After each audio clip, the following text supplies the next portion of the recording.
Salut à tous, c'est Vince et aujourd'hui on se retrouve dans une nouvelle vidéo, un nouvel épisode de ma série où j'analyse mes photos pour vous montrer les coulisses, pour vous montrer comment elles se sont créées, comment j'en suis arrivé à ce résultat, par quelle étape je suis passé, etc. etc. Alors aujourd'hui on va directement attaquer, on va étudier une photo que j'ai réalisée il y a maintenant 1 an, il me semble bien. Si je vérifie la date, c'était le 24 août, pour être exact, 2016, donc avec Capucine qui est une personne qui n'a jamais posé à la base, et que donc c'était son premier shooting. Et oui, alors, comment cette photo a été réalisée, a été pensée?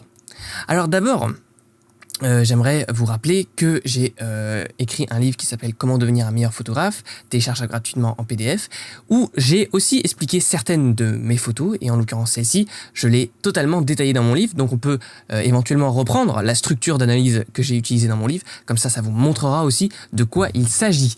Alors donc c'est tout simplement un PDF comme celui-ci, « Comment devenir meilleur photographe », voilà. Donc il y a une partie où je présente qui je suis, une partie où j'explique donc mon parcours, etc., pourquoi je fais de la photo, une partie où je vous donne des astuces pour devenir meilleur en photo, tout ça je vous laisse le loisir de le découvrir, une partie en fait où j'analyse tout simplement mes images. Alors dans cette partie justement, eh bien, il y a la photo avec Capucine. Alors, donc pour ceux qui sont intéressés par les exifs, ça a été réalisé donc avec un Canon 60D, avec un objectif Canon 50 mm f1.8. Voilà, donc ça a été pris à f2.2 parce que je voulais être sûr. Alors il y a une petite règle qui dit que plus vous êtes éloigné du sujet, plus vous allez avoir une profondeur de champ grande. Donc plus on se rapproche, bien sûr c'est l'inverse, moins on va avoir de profondeur de champ élevée. Et donc ça te permet d'avoir donc le sujet bien net, sauf que généralement donc les optiques qui sont peu chères, comme le 50 mm 1.8, à pleine ouverture, eh bien le piqué, c'est-à-dire la netteté de l'image, est un peu plus mou et un peu moins saisissant. Du coup ce que je fais, je ferme à f2, f2.2 pour déjà avoir un peu plus de piqué et pour être sûr que si je me rapproche un peu du sujet, eh bien je noie pas tout de suite son visage dans le flou, dans le cas d'un portrait.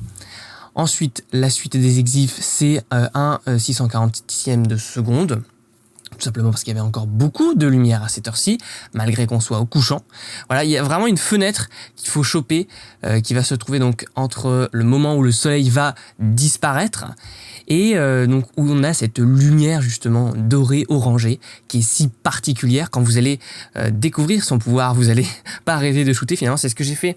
Donc l'année dernière, en 2016, j'ai découvert véritablement, je savais que c'était sympathique et tout, mais là j'ai découvert véritablement le pouvoir de cette lumière et du coup, je n'ai pas arrêté de shooter à cette heure-ci. Mais on a vraiment une petite fenêtre où on a une lumière incroyable qui dure entre 20 et 30 minutes sur l'endroit où vous vous trouvez.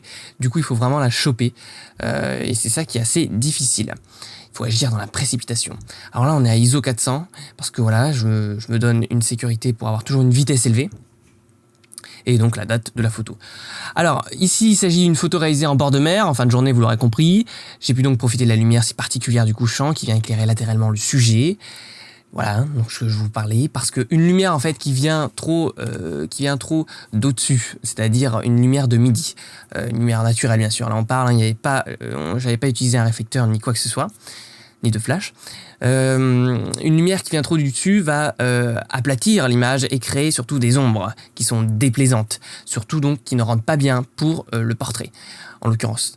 Et tandis qu'une lumière qui va venir de manière latérale va venir colorer une partie, va venir découper les formes en fait, et va venir créer du contraste puisqu'il va mettre des éléments dans l'ombre, ce qui va beaucoup mieux rendre. Et surtout, bon, c'est une lumière colorée qui va donner une ambiance, une teinte aux ombres aussi, qui n'a absolument rien à voir avec une lumière que l'on peut trouver en plein soleil. C'est pour ça que je vous déconseille de prendre en photo en plein soleil quand il n'y a pas de nuages, à part si vous voulez créer un rendu particulier. Et donc là, libre à vous. Donc voilà, la lumière, il y a l'intérieur du sujet. J'ai joué avec le placement de la chevelure pour que la lumière la traverse et colore le tout. C'est un effet que j'ai encore accentué en post-production par la suite en saturant les couleurs chaudes. Alors, il faut savoir que si je vous montre la photo d'origine, attention, 3, 2, 1, wow, it's incredible! Ça, c'est la photo d'origine. Donc les couleurs de base sont assez neutres. Elles ressemblent à celles qu'on a l'habitude de voir dans la réalité. Et là, je les ai colorées, donc en utilisant des techniques de retouche couleur, tout en gardant un certain vraisemblable, un certain réalisme. Voilà, pour pas que ça perturbe trop l'œil, que se dise waouh, là il a rajouté une couleur. Non, je suis sûr que quand vous avez vu la photo sans que je vous montre celle d'avant, eh bien vous pensez que les couleurs étaient comme ça dans la réalité. Alors peut-être un petit peu accentué sur le orange, mais ça s'arrête là. Et comme quoi, alors qu'avant, vous voyez, c'était orange, mais il manquait des choses. Alors bien sûr, après on a fait une multitude de passes de retouches, hein, bien sûr, donc on a coloré un peu plus. Ici on a créé un dégradé de bleu dans les ombres.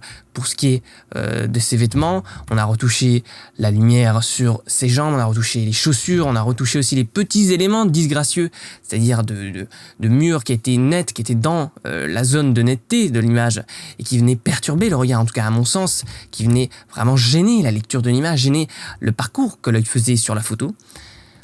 Alors bien sûr, moi, vous me connaissez maintenant un petit peu, si vous suivez mes vidéos, les cheveux, c'est compliqué. Alors là, j'ai vraiment dû doser entre... Il faut vraiment pas trop retoucher les cheveux, sinon on a l'impression qu'on a posé un casque sur la tête, et généralement c'est ce que je fais dans certaines de mes images. Il faut vraiment encore que je travaille ce point-là.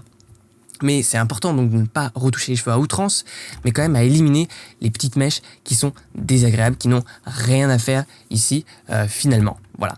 Et qui, en fait, ça c'est un simple coup de brosse, ou alors si vous aviez un coiffeur avec vous qui aurait replacé un petit peu les cheveux, en quelques secondes c'était fait finalement.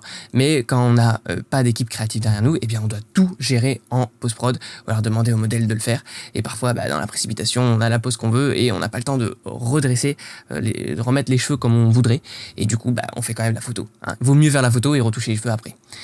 Et donc voilà, quand on fait son avant-après, qu'est-ce qu'on peut remarquer aussi? J'ai modifié peut-être le doigt ici que j'ai enlevé sur cette photo-là parce qu'il n'était pas très agréable. Voilà, il n'avait pas sa place, en fait on le voyait à moitié. Donc ça sert à rien de voir un truc un tout petit peu, ça gêne le regard, autant totalement le supprimer. Et là ça semble aussi vraisemblable, hein, c'est pas parce qu'elle a une main à 4 doigts, voilà. Et voilà, j'ai redessiné aussi le décor en arrière-plan. On voit que j'ai supprimé certains arbres dans le bokeh qui me gênaient, qui n'étaient pas très réguliers. Après ça c'est selon vos préférences en fait, tout simplement. Ensuite l'eau de mer que j'ai utilisé pour simplifier en fait les vagues, tout ça, ça m'intéressait pas vraiment tout ce genre de vagues. J'ai utilisé donc un effet peinture à l'huile pour vraiment créer un effet tableau, pour lisser les formes, pour lisser les transitions dans l'arrière-plan. Alors si on continue un petit peu de lire, donc ici au contraire du portrait pris sur le vif, on voit clairement que le modèle pose et ce n'est absolument pas dérangeant, puisque avant je montrais une image justement où c'était un portrait qui était plus naturel, qui était plus pris sur le vif, or que là on voit clairement que le modèle pose, on voit qu'elle a conscience de l'appareil photo, etc. etc. On se tient pas comme ça dans la vie réelle. C'est même plutôt recherché dans les domaines tels que la mode, voilà, donc de poser. Mais pour que la pose soit réussie, il faut qu'elle soit minutieusement préparée et contrôlée pour obtenir quelque chose de beau. Voilà, on fait pas une pose au hasard, on met pas les mains au hasard, on met pas les jambes au hasard, on ne se tient pas droit ou courbé au hasard. Tout ça est calculé pour bien rendre à l'image, suivant votre angle de vue, suivant le modèle que vous prenez en photo, suivant la focale et suivant encore une multitude de raisons. Alors, astuce, si votre modèle est débutant, ce sera à vous de le diriger totalement, car il ne sera pas habitué à contrôler toutes les parties de son corps de façon très précise, ou encore à se placer suivant son bon profil. Un modèle qui n'a pas l'habitude d'être pris en photo, eh bien, ne saura pas comment se placer instinctivement pour que cela rende bien de base, et pour après répondre aux exigences du photographe. Donc ce sera à vous de la diriger de A à Z et de la rassurer à toutes les étapes du shooting. Sachant que cette photo a été réalisée, donc cette image-là a été réalisée à la toute fin du shooting, juste avant que le soleil se disparaisse.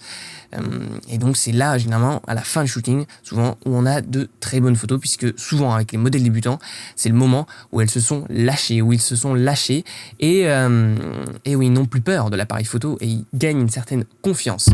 Alors, ensuite, cette pose a été soigneusement étudiée. J'ai demandé à Capucine, donc le modèle, de tester plusieurs variantes avant de trouver celle qui lui correspondait le mieux.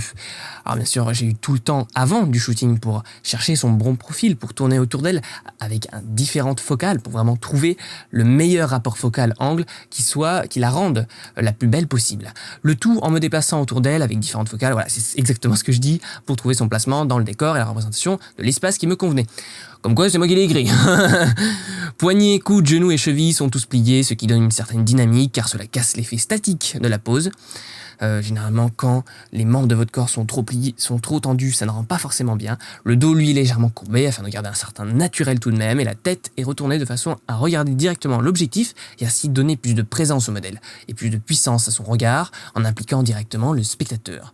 Alors généralement, donc, quand vous demandez au modèle de regarder, ça va donner un effet différent que si le modèle regarde de loin, etc. Où on peut s'imaginer une histoire, mais quand on regarde, quand on a un regard direct, un regard objectif dans l'objectif, eh bien, ça prend à part le spectateur et il est beaucoup plus impliqué généralement dans la lecture de la photo. La bouche est légèrement entrouverte, c'est quelque chose que l'on retrouve souvent dans les photos de mode, cela permet d'animer le visage d'une expression tout en donnant un certain côté glamour. Cela marche aussi pour les modèles masculins. Aussi, les mains sont occupées, voire cachées, car si elles sont laissées au hasard, cela rend mal en général. Alors le truc, surtout quand on est modèle débutant, c'est qu'on ne sait jamais où placer ses mains, et cela, ça va gêner souvent l'image, parce que les doigts, en fait, s'ils sont pas parfaitement placés, s'ils sont pas parfaitement tendus ou pas, ou si par exemple l'auriculaire est un peu trop décalé par rapport au reste de la main, eh bien ça ne va pas rendre esthétiquement sur l'image. Alors dans la vie réelle, en fait, on s'en rend pas compte puisque les doigts, ça bouge sans arrêt, mais à partir du moment où on fige le temps, où on fige une image, eh bien on va s'attarder beaucoup plus sur les défauts, et en l'occurrence les doigts, ça rend pas forcément esthétique. Donc la solution, c'est soit de les poser pour que naturellement la main adopte une pose sur le corps, ou alors les cacher carrément pour éviter qu'ils viennent parasiter l'image. Voilà, il est en effet difficile de trouver une belle pose pour les mains, c'est exactement ce que je dis, car soit la cassure du poignet est inesthétique ou pas en accord avec la pose du corps, soit un doigt part rapidement de travers, car les phalanges sont c'est la dernière chose à laquelle on pense quand on veut faire poser un modèle, et pourtant c'est très important. C'est pour cela que si elles sont occupées, les mains prendront une forme naturellement agréable à l'œil. Prenez le temps de travailler la pose avec votre modèle, car certes, on peut changer beaucoup de choses avec un logiciel de retouche, mais très difficilement la posture. Alors on peut aujourd'hui modifier un petit peu la pose du modèle en post-production, en recréant l'arrière-plan derrière, mais les doigts, c'est très très difficile. Alors pour ce qui est de la composition, ici, c'est le modèle qui est clairement le sujet principal de la photo. Pour autant, on n'est pas en studio, donc inutile de la placer devant le ciel ou la mer qui sont trop unis. Il faut rendre vivant l'arrière-plan, donc avec de la matière, et pour cela, il faut intégrer différents niveaux de détails. Cela va de la texture de la pierre jusqu'à la cime des arbres, loin en passant par les habitations sur le bord de la mer. Tout dépend du placement du modèle, de celui du photographe par rapport au sujet et de la focale utilisée.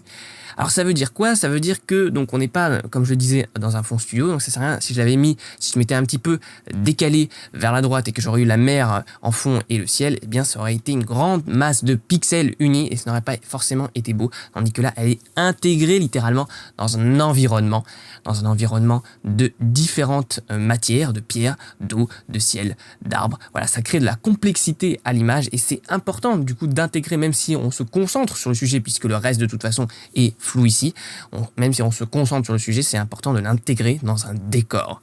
Et qui plus est, si on a un décor qui est beau comme celui-ci, il faut en profiter et ne pas se tourner vers quelque chose d'uni, qu'on a trop l'habitude de voir à mon sens. Astuce, posez-vous toujours cette question, comment j'ai envie de raconter et de représenter l'espace de ma scène en utilisant la focale, la hauteur de l'appareil photo et la distance du sujet. Une question qu'on doit continuellement et toujours se poser. Alors après, donc je vous ai montré l'avant-après tout à l'heure, je vais rapidement lire cette partie qui est dédiée à la post-production. Donc de toute façon, dans mon livre, à chaque fois, j'analyse comment la photo a été réalisée, comment la photo a été mise en scène, comment la photo a été post-produite et comment la photo a été composée. Voilà, c'est les trois éléments dont je me sers pour analyser une image. Alors, en post-production, on reste dans une palette chromatique réduite et comprenant des tons assez similaires, histoire de donner plus de puissance aux couleurs, ce qui est important. Si on met trop de couleurs, chacune attaquant l'importance de l'autre, eh bien on va réduire leur importance. Le Dodge and Burn permet littéralement de retravailler la lumière, c'est un outil à connaître, vraiment important, donc n'hésitez pas à voir, il y a pléthore de tutos sur internet. Le décor a été très retravaillé, notamment pour donner cet effet peinture à la mer, ainsi que le bokeh des arbres qui partait dans tous les sens au départ. Après voilà, c'est des corrections qui sont subjectives et chacun fait ce qu'il désire, mais moi en tout cas, j'aime bien lisser l'arrière-plan pour vraiment faire ressortir encore plus mon sujet. Toute la texture de la pierre a été adoucie pour éviter qu'elle attire trop le regard et pour isoler encore plus le sujet, sans excès cependant, car cela aurait donné l'impression d'un modèle collé sur le décor artificiellement, comme un montage photo mal fait. Donc c'est important, donc dans la retouche, il ne faut pas aller trop loin, c'est vraiment important comme notion, car sinon, eh bien, elle va se voir et alors ça ne sera plus esthétique. Voilà, j'espère que cette vidéo vous aura plu, qu'elle vous aura intéressé. N'hésitez pas à me dire si vous voulez voir d'autres de mes photos en première dans ce genre d'épisode. Vous voulez savoir comment elles ont été réalisées, comment donc au niveau de la pose, au niveau de la mise en scène, au niveau de la composition, du post-traitement. Voilà, et n'oubliez pas donc vous pouvez télécharger mon livre Comment devenir un meilleur photographe en PDF dans la description, où j'ai aussi analysé plusieurs de mes photos en détail. Et bien nous, on se retrouve très vite pour de prochaines aventures. Salut à tous!